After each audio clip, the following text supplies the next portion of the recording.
एक गांव में रंगनाथ नामक एक फूलों का व्यापारी रहता था।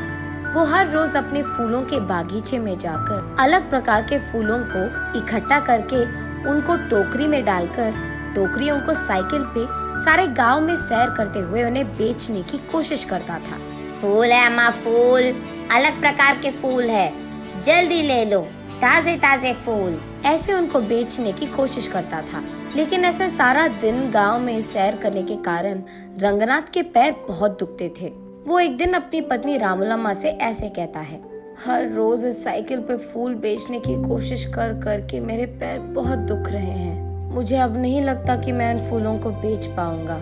हमारे सारे पड़ोसी खेती ही करके पैसे कमाते हैं, एक सिर्फ आप है जिनको कुछ हटके कुछ अलग करना था, इसलिए शुरू कर बैठे ना फूलों का बागीचा।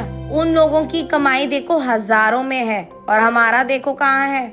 और अब तो तुम्हारा स्थिति भी नहीं है कि तुम फूलों को बेच सके। अब भगवान जाने हमारा क्या होगा, ऐसे कहती है। तब रंगनाथ इस सोच में पड़ जाता है कि इस मुश्किल का हल कैसे मिलेगा। एक दिन वो यही सोचते हुए अपने फूलों की बागीचे में जाता है। तब वहाँ उसका दोस्त राजा राम आता है। कैसे हो रंगनाथ, कैसे चल रहा है तुम्हारा फूलों का व्यापार? क्या व्यापार क्या चलना, एक फूटी कौड़ी नहीं मिल रही मुझे। क्यों रंगनाथ, ऐसा क्या हो गया? फूल बिक नहीं रहे हैं क्या? फूल भी नहीं बिक रहे हैं और मैं भी उन्हें बेचने नहीं जा रहा। हाँ क्यों, क्या हुआ? कुछ नहीं यार, इस साइकिल को चला चला कर मेरे पैर ना लग रहे हैं कि मर ही गए। मेरी टांग इतने खींचते हैं, इसलिए कुछ दिनों से मैं फूल बेचने नहीं जा पा रहा हूँ। अरे रे, हाँ क्या? तो फिर आप क्या करना चाहते हो? कुछ नहीं, इस सारा खेत मैं किसी और को खेती करने के लिए देना चाहता हूँ। अगर कोई पता है तो बोल देना यार, ऐसे कहता है। लेकिन इस गांव में सभी के पास अपने अपने खेत है ना, तो खेती करने तुम्हारा किराए पे कौन लेगा?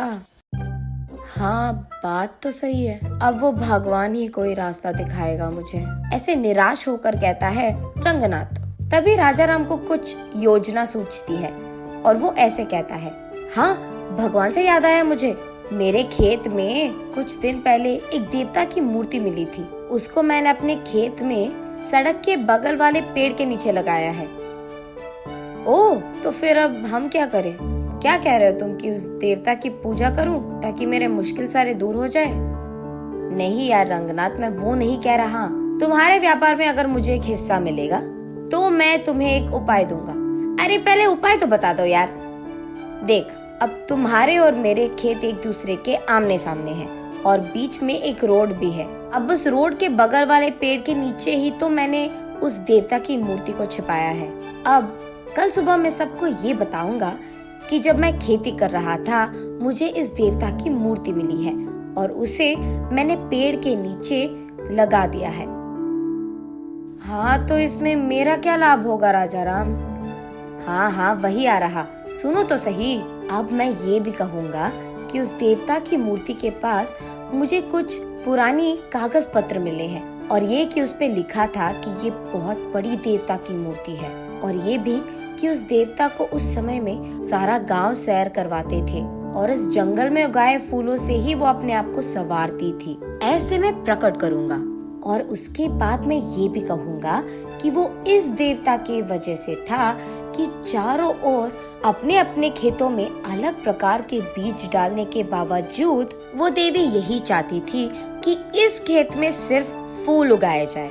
फिर सबको मैं यकीन दिलवा दूंगा कि तुम भी देवता की सेवा ही कर रहे हो और उनका काम मान रहे हो।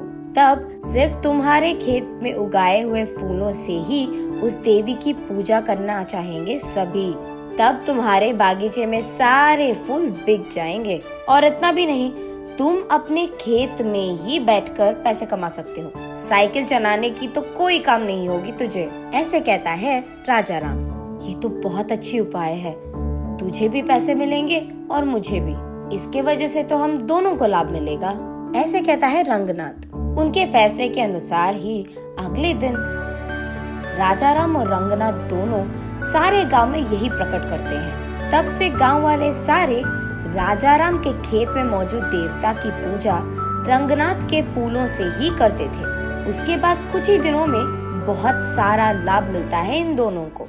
उसके कुछ ही दिनों बाद रंगनाथ की पत्नी रामूलम्मा अपनी सहेलियों के साथ जब बात कर रही थी, उसे सुनने में आता है कि उस गांव का जमींदार राजा राम के खेत में बहुत बड़ा मंदिर बनवाना चाहता है, क्योंकि वही देवी भी बाहर निकली थी।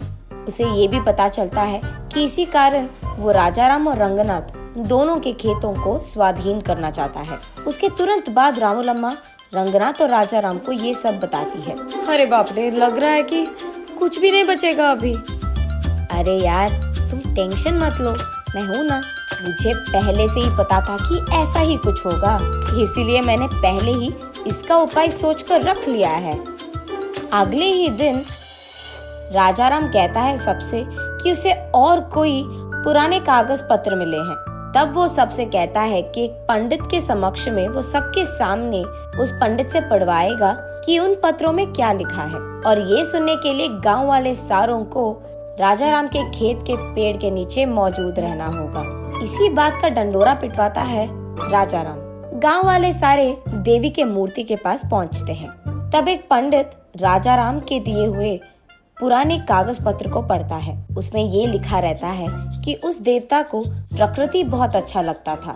धूप, बारिश और सर्दी से उनको बहुत प्यार था, और इसी जंगल के उस खेत में उगाए हुए फूलों से उनको संवारना भी बहुत अच्छा लगता था। और इतना ही नहीं, जब परिवार के समस्याएं या नई शादीशुदा जोड़ियां उनसे उनकी आशीर्वाद लेते हैं और उस जंगल के फूलों से देवी को पूजते हैं, तब देवी का आशीर्वाद उन्हें मिलता है।